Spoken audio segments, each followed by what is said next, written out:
Mi nombre es Esteban Morales, y durante 40 años he servido como pastor de la Iglesia Adventista del Séptimo Día en la hermosa ciudad colonial de Puebla. Crecí entre las rígidas enseñanzas de mi fe, convencido de que la verdadera adoración debía ser pura, sin imágenes ni símbolos que pudieran desviar el corazón humano del único Dios verdadero. Las calles empedradas de mi barrio, con sus casas de colores vivos y balcones de hierro forjado, habían sido testigos de mi predicación incansable contra lo que yo consideraba idolatría disfrazada de devoción. Cada mañana, al despertar en mi modesta casa frente a la plaza principal, observaba desde mi ventana cómo los vecinos encendían velas frente a pequeños altares domésticos. El aroma del copal se mezclaba con el café recién molido, creando una atmósfera que yo rechazaba con firmeza. Para mí, esas prácticas representaban una desviación peligrosa del mensaje puro del Evangelio. Durante décadas mantuve relaciones cordiales pero distantes con mis vecinos católicos. Doña Carmen, la señora que vendía flores en la esquina, siempre me saludaba con respeto, aunque sabía que yo desaprobaba sus costumbres religiosas. Don Alfonso, el carpintero que vivía 2 casas más abajo, ocasionalmente me pedía consejos, pues reconocía mi conocimiento de las Escrituras. Incluso la pequeña María, de apenas 8 años, me sonreía cuando pasaba camino a la escuela, sin entender las diferencias teológicas que nos separaban.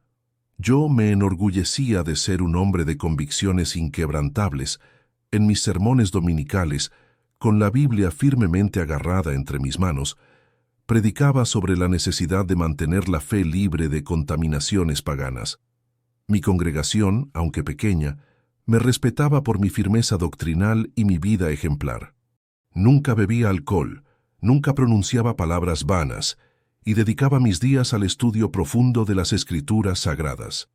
La iglesia adventista donde predicaba se encontraba en una calle tranquila, a pocas cuadras de la plaza central donde se alzaba la antigua iglesia católica del siglo XVII.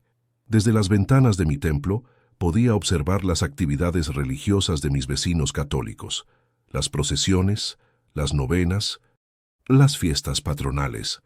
Todo me parecía una mezcla confusa de cristianismo auténtico con tradiciones que consideraba completamente ajenas al mensaje original de Cristo. Mi esposa, Elena, una mujer piadosa y discreta, a menudo me suplicaba que fuera más tolerante con las creencias de nuestros vecinos. Esteban, me decía mientras preparaba el desayuno con tortillas recién hechas, no todos han tenido la oportunidad de conocer la verdad como nosotros. Tal vez deberías predicar con más amor y menos severidad, pero yo, convencido de mi misión, respondía que la verdad no podía mezclarse con el error, que mi deber era proclamar el mensaje puro, sin concesiones. Esa mañana de diciembre, cuando desperté y vi los preparativos para la festividad de la Virgen de Guadalupe, sentí que se acercaba un momento decisivo. Las calles se llenaban de peregrinos, vendedores de flores, y el aire vibraba con cantos tradicionales que resonaban desde temprano. Algo en mi pecho se agitaba, una mezcla de indignación y determinación que no logré controlar. Sin saberlo, estaba a punto de enfrentar la prueba más grande de mi vida. La procesión comenzó al amanecer del 12 de diciembre, día de la Virgen de Guadalupe. Desde mi ventana pude observar cómo se formaba una larga fila de devotos que venían desde los barrios más alejados de Puebla. Mujeres vestidas con rebozos coloridos cargaban flores de cempasúchil y rosas rojas, mientras hombres de todas las edades sostenían velas encendidas que creaban un río de luces temblorosas en la penumbra del amanecer. El sonido de los tambores aztecas se mezclaba con guitarras y voces que entonaban las tradicionales mañanitas a la guadalupana. Era una sinfonía que había escuchado durante décadas, pero que esta mañana me resultaba particularmente perturbadora. Cada nota parecía golpear mi pecho como un martillo contra el yunque, avivando una indignación que crecía como el fuego. No pude resistir la tentación de salir a la calle para observar más de cerca. Me vestí con mi mejor traje negro, tomé mi Biblia bajo el brazo y caminé hacia la plaza central donde la procesión había decidido hacer una parada especial. Habían instalado un altar improvisado frente a la fuente colonial, adornado con papel picado de colores brillantes, que se movía suavemente con la brisa matutina. En el centro del altar se alzaba una imagen de la Virgen de Guadalupe de tamaño natural, rodeada de cientos de velas, flores frescas y pequeñas fotografías que los devotos habían dejado como peticiones. El aroma del incienso se elevaba formando espirales aromáticas que se perdían en el cielo azul de diciembre. Mujeres arrodilladas rezaban en voz baja, mientras niños pequeños jugaban entre las flores sin comprender la solemnidad del momento. Doña Carmen se acercó al altar cargando un ramo de rosas blancas, con lágrimas corriendo por sus mejillas arrugadas. La vi depositar las flores con una devoción que me resultó dolorosa de observar. «Virgencita bonita», susurraba mientras tocaba suavemente el vidrio que protegía la imagen, «ayúdame a sanar a mi nieto enfermo. Tú sabes que es lo único que me queda en este mundo». Esas palabras fueron como una chispa que encendió la pólvora que llevaba acumulada en mi corazón. Sin poder contenerme más, avancé hacia el centro de la plaza con pasos firmes y decididos. La multitud se abrió a mi paso. Algunos me reconocieron como el pastor protestante del barrio. Otros simplemente sintieron la tensión que irradiaba de mi presencia. «Hermanos», grité con voz potente que resonó en toda la plaza. «Están adorando a un ídolo de madera y pintura. La palabra de Dios prohíbe claramente la veneración de imágenes». Levanté mi Biblia en alto y comencé a citar versículos de memoria, mi voz quebrando el silencio sagrado que envolvía la ceremonia. El murmullo comenzó como un susurro, pero rápidamente se convirtió en un rugido de incredulidad y molestia. Algunas mujeres mayores me miraban con los ojos muy abiertos, como si hubiera pronunciado una blasfemia imperdonable. Los hombres se acercaron lentamente, formando un círculo defensivo alrededor del altar, sin saber exactamente cómo reaccionar ante mi inesperada intervención. Pero yo no me detuve. Cegado por lo que creía era celo por la verdad, di un paso más hacia el altar. «Esta imagen no puede salvarlos», continué gritando. «Solo Jesucristo es el camino, la verdad y la vida». Y entonces, en un gesto que cambiaría mi vida para siempre, extendí mi mano hacia la imagen de la Virgen de Guadalupe y la toqué, empujándola hasta hacerla caer del altar improvisado. El silencio que siguió fue más ensordecedor que cualquier explosión. El estruendo de la imagen al golpear contra las piedras de la plaza resonó como un disparo en medio de la noche. Por un momento que pareció eterno, nadie se movió, nadie respiró, nadie habló. Las velas continuaron parpadeando, el incienso siguió elevándose. Pero algo esencial se había roto en el aire matutino de Puebla. Entonces comenzaron los gritos. Doña Carmen fue la primera en reaccionar, lanzando un gemido desgarrador que salía desde lo más profundo de su alma.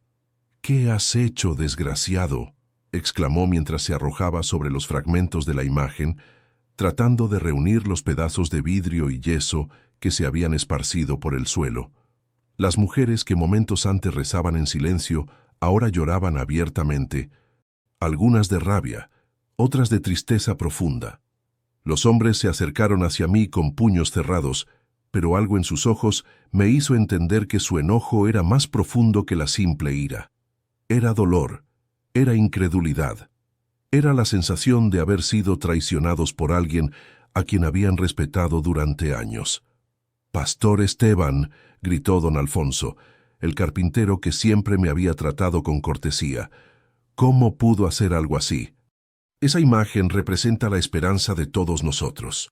Su voz temblaba de emoción, y pude ver que sus manos de trabajador, curtidas por décadas de oficio, también temblaban de indignación. Yo permanecí inmóvil en el centro de aquel huracán de emociones, sosteniendo todavía mi Biblia contra el pecho. En ese momento me sentía como David enfrentando a Goliat, convencido de que había defendido la verdad contra la mentira, la luz contra las tinieblas.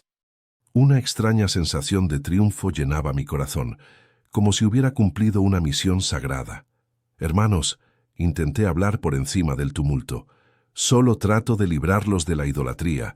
Dios no habita en imágenes hechas por manos humanas. Pero mis palabras se perdían en el mar de voces airadas que crecía como una tormenta tropical. La pequeña María, la niña de 8 años que siempre me saludaba con sonrisas, se acercó lentamente a los restos de la imagen. Sus grandes ojos negros estaban llenos de lágrimas, mientras recogía una pequeña flor que había quedado intacta entre los escombros. «¿Por qué lastimó a la Virgencita, señor pastor?», me preguntó con una voz tan inocente que me atravesó el corazón como una espada. No supe qué responder. Por primera vez en toda la escena, mis palabras se atoraron en la garganta. La pregunta de aquella niña contenía una pureza que mis argumentos teológicos no podían tocar. En sus ojos no había teología compleja, solo la simple tristeza de ver destruido algo que le daba consuelo y esperanza. La multitud comenzó a dispersarse lentamente, pero no antes de que cada persona me dirigiera una mirada que hablaba más que 1000 palabras. Eran miradas de decepción, de traición, de profundo dolor. Algunos escupieron al suelo antes de alejarse, otros simplemente negaron con la cabeza como quien observa una tragedia inevitable. Doña Carmen fue la última en irse. Con los fragmentos de la imagen envueltos en su rebozo, se acercó hasta donde yo permanecía inmóvil. «Pastor Esteban», me dijo con una voz quebrada pero firme, «usted ha destruido más que una imagen. Ha destruido la fe de gente sencilla que solo buscaba un poco de esperanza en medio de sus problemas. Que Dios lo perdone, porque nosotros no sabemos si podremos hacerlo». Cuando finalmente quedé solo en la plaza, rodeado únicamente por los restos de flores pisoteadas y velas apagadas, comencé a sentir que algo había cambiado irrevocablemente. El silencio que me envolvía ya no era el silencio de la victoria, sino algo mucho más inquietante que aún no lograba comprender. Los días siguientes fueron los más largos de mi vida. Caminar por las calles de mi propio barrio se había convertido en un ejercicio de resistencia emocional que nunca había experimentado. Las mismas piedras que durante décadas habían escuchado mis pasos, ahora parecían juzgarme con cada eco que producían. El cambio fue inmediato y brutal. Las ventanas que antes se abrían para saludarme, ahora permanecían cerradas cuando pasaba. El saludo cordial de «buenos días, pastor», había sido reemplazado por un silencio espeso que pesaba sobre mis hombros como una manta húmeda. Incluso los niños, que antes corrían hacia mí pidiendo dulces o historias bíblicas, ahora se escondían detrás de las faldas de sus madres cuando me veían aproximarme. Doña Carmen cerró su puesto de flores durante 3 días completos. Cuando finalmente regresó a trabajar, colocó su mercancía de manera que su espalda quedara siempre hacia mi casa. Don Alfonso, el carpintero que ocasionalmente me pedía consejos, ahora cruzaba la calle para evitar encontrarse conmigo. El sonido de su martillo, que antes me resultaba familiar y reconfortante, ahora se detenía abruptamente cada vez que yo aparecía en su campo de visión. Mi esposa Elena sufría tanto como yo, pero de una manera diferente. Las mujeres del barrio que antes la visitaban para intercambiar recetas o compartir chismes habían dejado de tocar nuestra puerta. «Esteban», me decía mientras preparaba el café con manos temblorosas, «nuestros vecinos están lastimados, tal vez deberías disculparme por defender la verdad de Dios». La interrumpía con una firmeza que cada día sonaba más forzada. «Elena, no podemos comprometer nuestras convicciones por la aprobación humana». Pero en el fondo de mi corazón, algo comenzaba a moverse como arena fina entre los dedos. Cada noche, al acostarme en mi cama, las imágenes del día se repetían en mi mente como una película que no podía detener. La cara de dolor de doña Carmen, la pregunta inocente de la pequeña María, las lágrimas de mujeres que solo buscaban consuelo para sus problemas cotidianos. Mi congregación adventista tampoco me brindaba el apoyo que esperaba. Aunque algunos hermanos me felicitaron por mi valentía, otros expresaron su preocupación por los métodos utilizados. «Pastor Esteban», me dijo el hermano Joaquín después del culto del sábado, «entendemos su celo por la verdad, pero quizás debimos buscar maneras más amorosas de predicar el Evangelio». Las noches se volvieron particularmente difíciles. Me despertaba a las 3 de la madrugada con el corazón acelerado, empapado en sudor frío. En esos momentos de soledad y silencio, comenzaba a escuchar algo que mi mente había estado evitando. La voz de mi propia conciencia, haciendo preguntas incómodas. ¿Era realmente necesario destruir algo tan importante para ellos? ¿No había otras maneras de compartir mi fe sin causar tanto dolor? ¿Qué habría hecho Jesús en mi lugar? Estas preguntas me perseguían como fantasmas benévolos que buscaban despertar algo que había estado dormido en mi corazón. Una semana después del incidente, mientras caminaba hacia el mercado para comprar provisiones, observé algo que me paralizó en el lugar.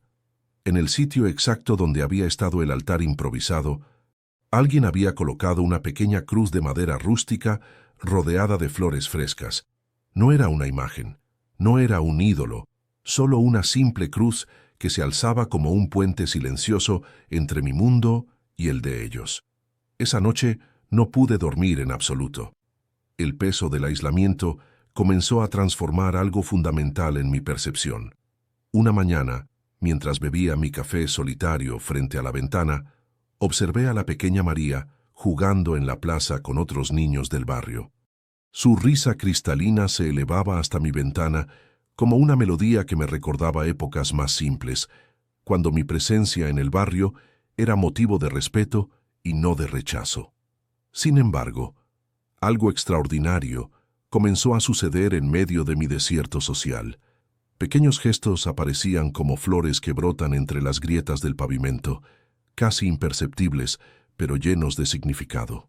La primera señal llegó un martes por la mañana. Al abrir la puerta de mi casa, encontré un pequeño trozo de pan dulce envuelto en una servilleta blanca. No había nota, no había explicación, solo ese regalo anónimo que alguien había dejado durante la noche.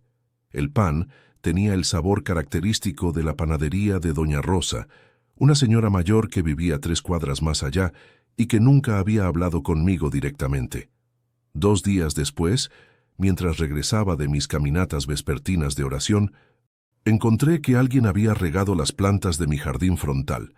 Las begonias que Elena había plantado años atrás lucían frescas y vibrantes, como si manos cuidadosas las hubieran atendido con amor. El suelo húmedo y el aroma a tierra mojada me hablaban de una bondad silenciosa que operaba en las sombras. La señal más impactante vino el viernes por la tarde. Mientras caminaba por la calle principal, vi que la pequeña María se acercaba hacia mí. Mi primer instinto fue cambiar de dirección, para evitar la incomodidad, pero algo en su expresión me detuvo. Sus grandes ojos negros no mostraban miedo ni resentimiento, solo una curiosidad pura que me desarmó completamente. «Señor pastor», me dijo con su vocecita clara, «mi abuela dice que usted está triste. ¿Es verdad?» La pregunta llegó como una flecha directa al corazón.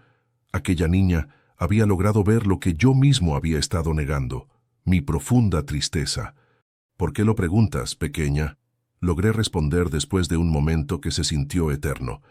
«Porque cuando estoy triste, a mí me gusta que alguien me dé un abrazo», respondió con la sabiduría simple que solo los niños poseen, y sin esperar mi respuesta, se acercó y me dio un abrazo breve pero sincero que me quebró por dentro. Esa noche, por primera vez desde el incidente, lloré. Lloré como no había llorado desde mi infancia, con sollozos profundos que salían desde un lugar que no sabía que existía en mi corazón. Elena me abrazó en silencio, sin decir palabra, permitiendo que mi orgullo se desmoronara como un edificio viejo que finalmente acepta su destino. Durante esos días de reflexión forzada, comencé a releer las Escrituras con ojos diferentes. Los pasajes sobre el amor, la compasión y la tolerancia que antes había interpretado de manera abstracta, ahora cobraban vida con un significado personal y urgente. El amor es paciente, es bondadoso, leía en Corintios, y cada palabra se clavaba en mi conciencia como un clavo que construye algo nuevo. Una tarde, mientras paseaba por las calles menos transitadas del barrio, me detuve frente a la pequeña capilla donde había comenzado todo. Las puertas estaban abiertas, y desde adentro llegaba el suave murmullo de oraciones vespertinas. Sin planificarlo, Mis pasos me llevaron hasta la entrada, donde permanecí inmóvil durante varios minutos, luchando contra un impulso que no lograba entender completamente. Finalmente, crucé el umbral y entré en el espacio sagrado que durante décadas había considerado territorio enemigo. El interior de la capilla estaba sumergido en una penumbra dorada que se filtraba a través de los vitrales coloniales. El aroma del incienso flotaba suavemente en el aire, mezclándose con el perfume de las flores frescas que adornaban el altar reconstruido.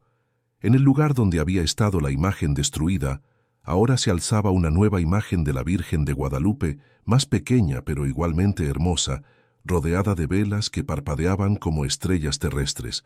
Solo había 3 personas en la capilla: una anciana que rezaba en silencio en la primera fila, un hombre joven arrodillado ante el altar, y doña Carmen, que limpiaba cuidadosamente los candelabros con movimientos lentos y reverentes. Al verme entrar, los 3 levantaron la vista con expresiones de sorpresa genuina, como si hubieran visto a un fantasma materializar desde sus recuerdos. Doña Carmen fue la primera en reaccionar. Dejó su trapo de limpieza sobre el banco más cercano y caminó hacia mí con pasos medidos. Sus ojos, que habían llorado tanto el día del incidente, ahora me observaban con una mezcla de cautela y curiosidad que no lograba descifrar. «Pastor Esteban», me dijo en voz baja, respetando la atmósfera sagrada del lugar, «¿qué lo trae por aquí?». Las palabras que había ensayado mentalmente durante días se desvanecieron como humo. Frente a aquella mujer que había visto destruir algo tan valioso para ella, mi elocuencia teológica se transformó en la simplicidad de un niño que debe confesar una travesura. «Doña Carmen», comencé con voz quebrada, vine a pedir perdón». El silencio que siguió fue diferente al silencio ensordecedor del día de la destrucción. Este era un silencio expectante, lleno de posibilidades, como el momento antes de que amanezca. La anciana que rezaba en primera fila se volteó completamente para observar la escena, y el hombre joven se incorporó lentamente, sin apartar la vista de nosotros. «No necesito que me pida perdón a mí», respondió doña Carmen después de un momento que se sintió eterno. «Necesita pedírselo a ella», señaló hacia la imagen de la Virgen, «y a su propio corazón». Sus palabras me guiaron como una mano invisible hacia el altar. Cada paso que daba resonaba en el silencio de la capilla, pero también en el silencio de mi alma, que había estado gritando durante semanas. Al llegar frente a la imagen, mis rodillas se doblaron de manera automática, un gesto que mi teología adventista había rechazado durante décadas, pero que ahora brotaba naturalmente de mi necesidad de humildad. «Perdóname», susurré hacia la imagen, pero sabiendo que mi petición se dirigía hacia algo mucho más grande que la figura de yeso y pintura. «Perdóname por no entender. Perdóname por lastimar a gente inocente. Perdóname por creer que la verdad se defiende con violencia». Las lágrimas llegaron sin avisar, cayendo sobre las piedras gastadas del altar como lluvia sobre tierra seca. En ese momento, algo se rompió definitivamente en mi interior, pero no fue una ruptura destructiva, sino liberadora, como cuando se rompe la cáscara de un huevo para permitir que nazca una vida nueva. Sentí una mano suave posarse sobre mi hombro. Era doña Carmen, que se había acercado en silencio. «Pastor», me dijo con una ternura que no merecía, «el perdón ya estaba aquí antes de que usted llegara. Solo tenía que venir a recogerlo». Cuando finalmente levanté la vista hacia la imagen de la Virgen de Guadalupe, ya no vi un ídolo de madera y pintura. Vi el símbolo de la esperanza de gente sencilla, la representación del amor maternal que consuela el dolor, el rostro donde se reflejan las lágrimas de quienes sufren. Vi lo que debería haber visto desde el principio, no un obstáculo para la fe, sino un puente hacia ella. El proceso de reconciliación no fue inmediato ni fácil, pero comenzó esa misma tarde en la capilla. Doña Carmen me invitó a sentarme en uno de los bancos de madera, y por primera vez en décadas conversé realmente con alguien cuya fe era diferente a la mía. No debatimos teología, no discutimos doctrinas, simplemente compartimos nuestras historias humanas. «¿Sabe por qué vengo aquí todos los días, Pastor Esteban?», me preguntó mientras acomodaba las flores del altar. Mi esposo murió hace 15 años. Era alcohólico y los últimos años de nuestro matrimonio fueron muy difíciles. Cuando él partió, me quedé con una mezcla de dolor y alivio que me llenaba de culpa. Aquí, señaló hacia la imagen, encuentro la paz para perdonarlo y para perdonarme a mí misma. Su historia me tocó de una manera que no esperaba. Durante años había visto sus visitas diarias a la capilla como mera rutina religiosa, sin entender el drama humano que se desarrollaba en silencio detrás de cada oración. Doña Carmen, le dije, nunca imaginé, nunca entendí el dolor que traía aquí. Y yo nunca entendí por qué usted predicaba con tanta dureza, respondió con una sonrisa triste.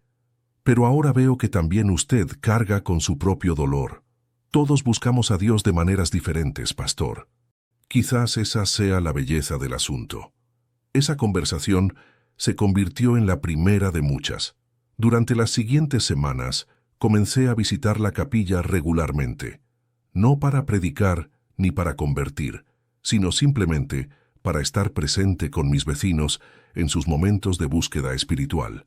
Aprendí sus nombres completos, sus historias familiares, sus preocupaciones cotidianas. Don Alfonso, el carpintero, me contó que había comenzado a beber después de perder su trabajo en una fábrica. La guadalupana me ayudó a dejar el alcohol. Me confesó una tarde mientras reparaba uno de los bancos de la capilla. No sé si usted lo entiende, pastor, pero cuando no tienes dinero para psicólogos ni doctores, necesitas algo en lo que aferrarte. La pequeña María me reveló que oraba por su hermano mayor, quien había emigrado a Estados Unidos en busca de trabajo y llevaba meses sin enviar noticias. La Virgencita sabe dónde está mi hermano. Me dijo con la certeza absoluta que solo poseen los niños y lo está cuidando hasta que regrese. Cada historia era una ventana hacia un mundo de fe práctica y cotidiana que mi teología abstracta había ignorado. Estos no eran idólatras ciegos adorando figuras muertas. Eran seres humanos buscando esperanza, consuelo y sentido en medio de las dificultades reales de la vida. El momento más significativo de mi proceso de reconciliación llegó durante la preparación de la próxima festividad guadalupana. Doña Carmen se acercó a mí con una propuesta que me tomó completamente por sorpresa. Pastor Esteban, me dijo con cierta timidez, ¿le gustaría ayudarnos a organizar la celebración de este año? No para que cambie de religión, sino para que nos ayude a hacer una festividad que una a toda la comunidad, católicos y protestantes. La petición me dejó sin palabras.